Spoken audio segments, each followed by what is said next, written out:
Redheaded Robbie's Christmas Story. Early Monday morning, Mrs. Wallace stood in front of her second-grade class and reached into the hat that was sitting on her desk. She pulled out a piece of paper and held it high.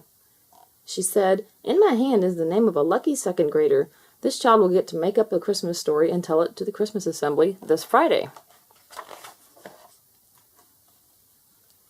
"Choose me," bellowed Big Eddie, the boy whose dad owned the toy store.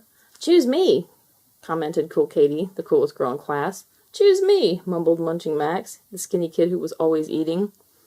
"Boggle breechy," replied Redheaded Robbie.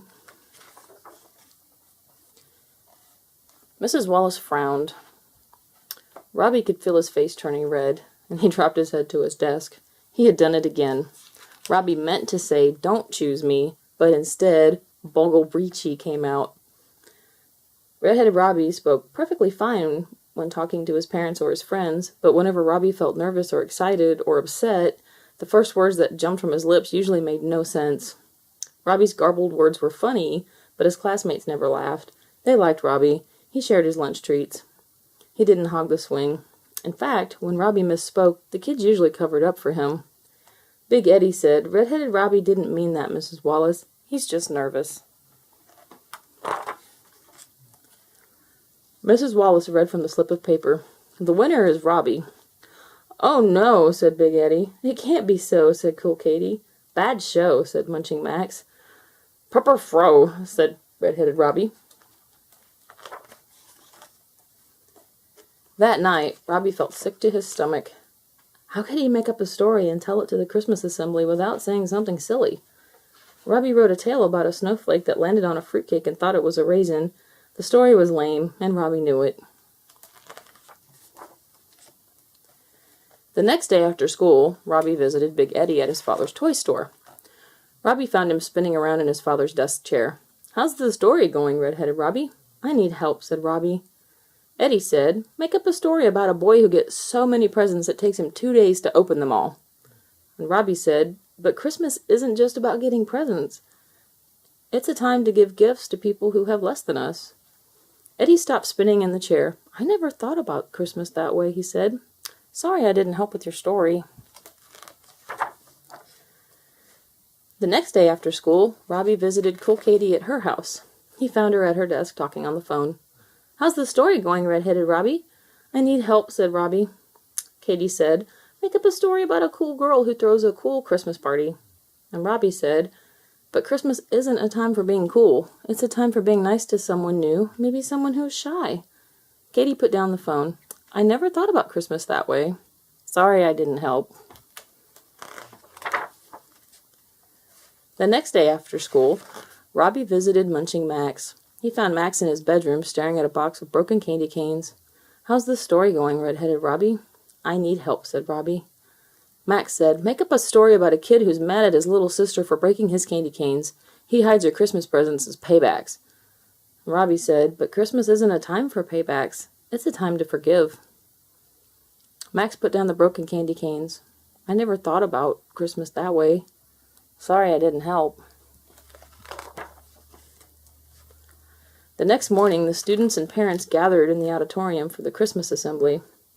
The 5th grade performed a Christmas play they had written.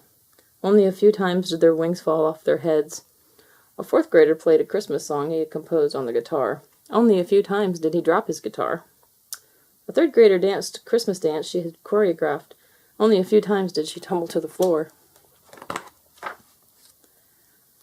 When the time came for the 2nd grade performance, Mrs. Wallace said, "Robbie will now tell us his Christmas story." Robbie stood before the assembly. In his hand was the story he had written about the snowflake that thought it was a raisin. His stomach felt like it was filled with hot candle wax. Robbie took a deep breath and started to tell his tale. "Whoopee waisin," he said. Robbie's face flushed burning red. A couple of 1st graders giggled. Robbie tried again to talk. "Gleepin' gloppin' glope," he said. A couple of 5th graders whispered to each other. Again, Robbie tried to speak. "Shamina mina flanket," he said. A couple of 4th graders pointed at Robbie. His story was a disaster. Robbie felt ready to burst into tears. as he put his hands over his eyes. Suddenly, Big Eddie left his seat and walked to the stage. He stood next to Robbie and put his arm around him. Redheaded Robbie knows a Christmas story. It's about a boy who thought that Christmas meant one thing, getting presents. Then, a little angel with red hair visited that boy. The angel told him that Christmas is a time for giving to people who don't have much. After the angel left, the boy asked his parents to give some of his presents to the kids at the homeless shelter. That's Redheaded Robbie's Christmas story. Cool Katie left her seat. She stood next to Robbie and held his hand. Redheaded Robbie knows a Christmas story of a girl who thought that Christmas was all about being cool. Then a little angel with red hair visited that girl, and the angel told her that Christmas is a time for being nice to someone new, maybe someone who is shy.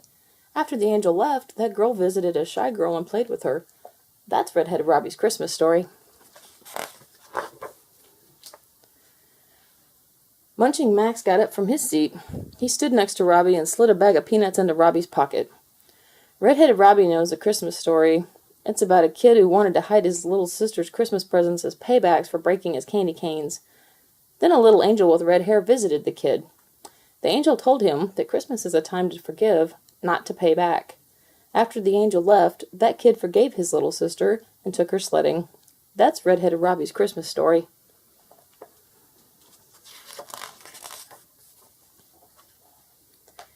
The assembly stood and clapped. They didn't stop until Mrs. Wallace stood next to Robbie and asked for quiet. She wiped away a tear and said, "Thank you, Robbie, for your wonderful Christmas stories. Let each person here follow Robbie's advice.